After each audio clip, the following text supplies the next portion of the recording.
Hey, here are 5 stupid things I've noticed since last time. Donald Trump and the terrible, horrible, no good, very bad couple of weeks. Poor Trumpy. First, he pulls out of the last debate before the Iowa caucus because he says he doesn't think Fox News is treating him fairly, which, try to wrap your head around that.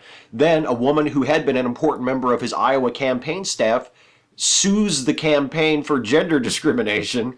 And then to top it all off, he finishes second in the Iowa caucus to Ted fucking Cruz. I mean, that has just got to sting. Of course, all is not lost yet for Trump. Polls indicate that he should win the upcoming New Hampshire primary handily, although the polls also said that he was going to win Iowa, so who knows?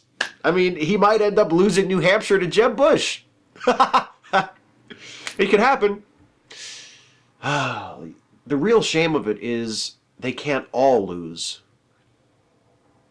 Bill Maher promotes quack HIV treatment. Hey, look, it's someone I agree with about a lot of stuff who I can't stand anymore because they're constantly saying unfathomably ignorant shit. There's another one of those coming up in a few minutes. I don't want to spoil it. You're just going to have to wait. Anyway, week before last on his show Real Time, Bill Maher interviewed Samir Chachawa, who claims to have successfully treated Charlie Sheen's HIV infection using a virus found in goats.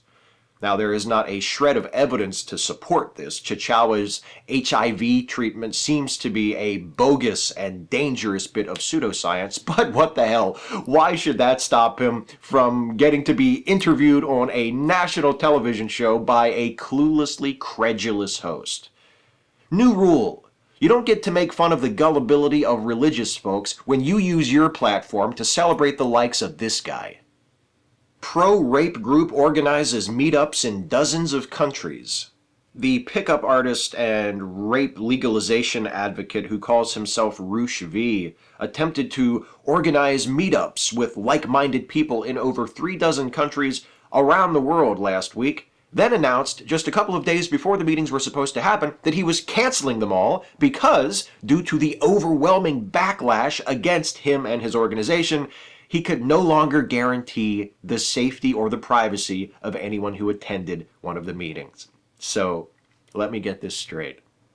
Rape apologists were forced to change their plans because they didn't feel safe.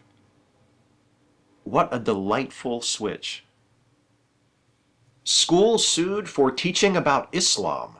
The parents of a junior at La Plata High School here in my home state of Maryland are suing the school for teaching students about Islam, including, they allege, having students recite the Shahada, which they say is the equivalent of having a non-Muslim convert to Islam, because of course you can unintentionally convert to another religion. Isn't that how it works?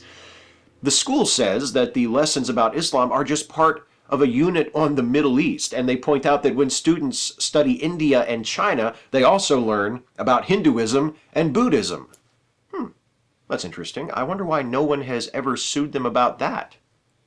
Oh, never mind. It's the bigoted double standard people apply to Islam, isn't it? Yeah, that makes sense. I mean, it doesn't make sense, but, you know. Richard Dawkins has worst Twitter meltdown yet. Arguably. You might think that one of his many previous Twitter meltdowns was worse than this most recent one, so, your mileage may vary. Anyway, week before last, Richard Dawkins tweeted a video that was published to the YouTube channel of a professional media troll and misogynist that satirically depicted feminists as allies of Islamists.